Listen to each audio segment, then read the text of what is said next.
வணக்கம்ப்பா,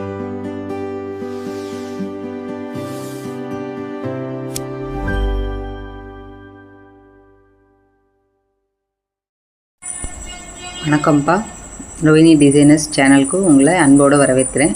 இன்றைக்கி நம்ம என்ன பார்க்க போகிறோம்னா, லாஸ்ட்டு கிளாஸில் நம்ம ரன்னிங் ஸ்டிச்சும் சாட்டின் ஸ்டிச்சும் பார்த்துருந்தோம். அதை வந்து ஜஸ்ட் ஒரு ஒரு டைம் 2 டைம்ஸ் போட்டு பார்த்துக்கோங்க. அதுக்கப்புறம் வந்து ஃபஸ்ட்டு சாட்டின் ஸ்டிச் போடுவோம். ரெண்டுக்குமே எப்படிங்கிறத தெரிஞ்சுட்டு திரும்ப நம்ம இன்றைக்கி வந்து கிளாஸ்க்குள்ளே போகலாம். ஃபஸ்ட்டு பார்த்திங்கன்னா, நம்ம வந்து ஒரு தடவைக்கு 4 தடவை திரும்ப போட்டு பார்த்திங்கன்னா தான் நமக்கு ரொம்ப ஈஸியாக இருக்கும். அதனால தான் திரும்ப லாஸ்ட் கிளாஸில் என்ன பண்ணோங்கிறத ஜஸ்ட் வந்து ஒரு டைம் போட்டு காட்டுறேன். இதில் வந்து 0ல் வச்சு நம்ம போடுவோம். சும்மா லைட்டாக நம்ம தான் மூவ் பண்ணுவோம். அப்படியே மெதுவாக கொண்டு வரணும். அதே தையில் ரிவர்ஸில் ஒருக்க போட்டு பாருங்கள், மேலேருந்து கீழே வந்துடுவோம். அதே மாதிரி கீழேருந்து ஒருக்க மேலே கொண்டு போங்க. இந்த மாதிரி போட்டு பாருங்கள். ஸோ நெக்ஸ்ட்டு வந்து இப்போ பார்த்திங்கன்னா நம்ம சாட்டின் ஸ்டிச் போட போகிறோம். சாட்டின் ஸ்டிச் பார்த்திங்கன்னா, இது சிங்கிள் நீடில் வந்து அப்படியே சிங்கிள் இடத்துல விழுவும். இப்போ ஏற்கனவே போட்ட ரன்னிங்ஸ் இது வந்து டபுளாக விழுவும். லெஃப்ட்டில் ஒன்று, ரைட்டில் ஒன்று, லெஃப்ட்டில் ஒன்று, ரைட்டில் ஒன்றுன்னு. ஸோ ஜிட்ஜாக்காகவே விழுந்துக்கிட்டே வரும்போது பார்த்திங்கன்னா, அதுதான் உங்களுக்கு சாட்டின் ஸ்டிச். நல்லா ஜிட்ஜாக் ஷேப்லேயே விழுந்து அகலகலமாக போட்டிங்கன்னா தள்ளி இசட் மாதிரியே இருக்கும். நம்ம நெருக்கி போடும்போது பார்த்திங்கன்னா அது வந்து நல்லா ரன்னிங் ஸ்டிச். அந்த இதுக்கு பார்த்திங்கன்னா நல்லா அழகாக சாட்டின் விழுவும்.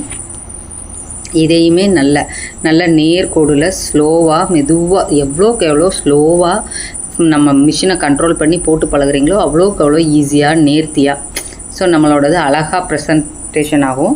ஸோ நீங்கள் என்ன எவ்வளோக்கு எவ்வளோ ஸ்லோவாக அழகாக போட்டு பார்ப்பீங்களோ போட்டு பாருங்கள். அப்போ தான் வந்து நமக்கு நல்ல போட்டு பார்க்க ரொம்ப ஈஸியாக இருக்கும். அடுத்த ஸ்டிச் வந்து பட்டன் ஸ்டிச். இது எப்படி போடணும், 2 3 4 போட்டு திரும்ப 4 3ன்னு பெருசுலேருந்து ஆரம்பித்து அப்படியே சின்னதுலேருந்து ஆரம்பித்து பெருசு, நடுவு சின்னதாக. ஆனால் ரொம்ப 0லேருந்து போவேன்னா ரன்னிங் வரணும், ஒரு அப்படியே போடணும். 3 4 3 2 1 அப்படிங்கிற மாதிரி போடணும். அதுக்கப்புறம் வந்து அப்படியே ஆப்போசிட்டில் வரணும்.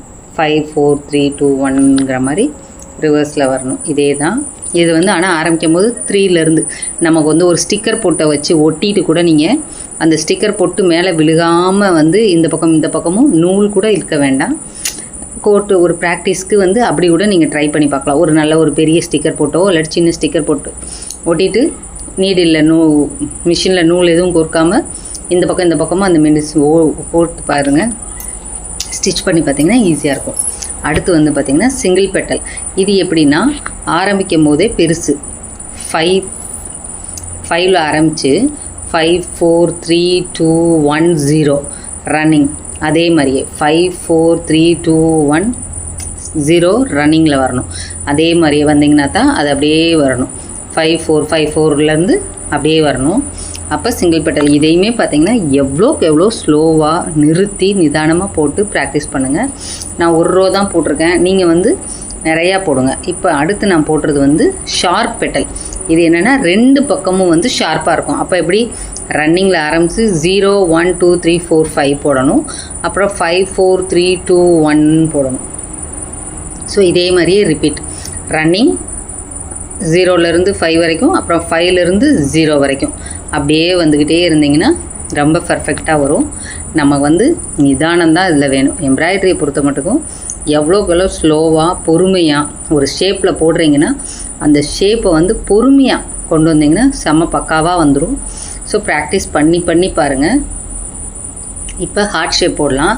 இப்போ இந்த ஹார்ட் ஷேப் பார்த்திங்கன்னா எப்பயுமே வந்து அந்த ஹார்ட்டோட அந்த வளைவாக இருக்குது பார்த்திங்களா, அந்த பக்கம் வந்து எப்பயுமே வந்து நம்மளோட ரைட் ஹேண்ட் சைட் பக்கம். ஸோ மிஷினோட உள் பக்கம் இருக்க மாதிரி வச்சுக்கிறணும். ஸோ இதை திருப்பி போட்டோம்னா அசிங்கமாக இருக்கும்.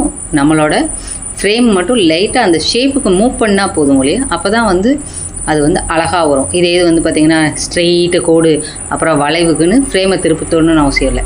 இந்த ஷேப் மட்டும் இங்கே இருக்கணும். இது அப்படியே நீங்கள் போட்டிங்கன்னா பாருங்க, என்னடா நல்லாவே வரமாட்டேங்குதே, இது எப்படிடா கற்றுக்கிறதுலாம் நினைக்காதீங்க. இது வந்து ரொம்ப ஈஸியாக இருக்கும்.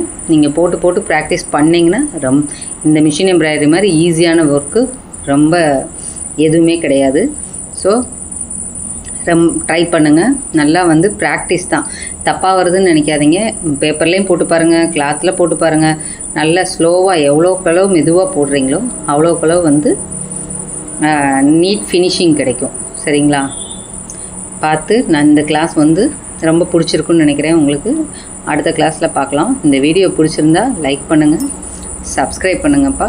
நான் அடுத்த வீடியோவை கண்டிப்பாக அடுத்தடுத்து ஸ்டெப் பை ஸ்டெப்பாக ரொம்ப ஈஸியாக தான் சொல்லித்தருவேன். புரிகிற மாதிரியும் இருக்கும். ஸோ அப்படி புரியலைன்னா கூட என்ன பண்ணணும்னு கமெண்ட்டில் கேளுங்க, நான் கண்டிப்பாக வந்து ரிப்ளை பண்ணுவேன். ஸோ பாருங்கள், ப்ராக்டிஸ் பண்ணுங்கப்பா. தேங்க்ஸ்ப்பா.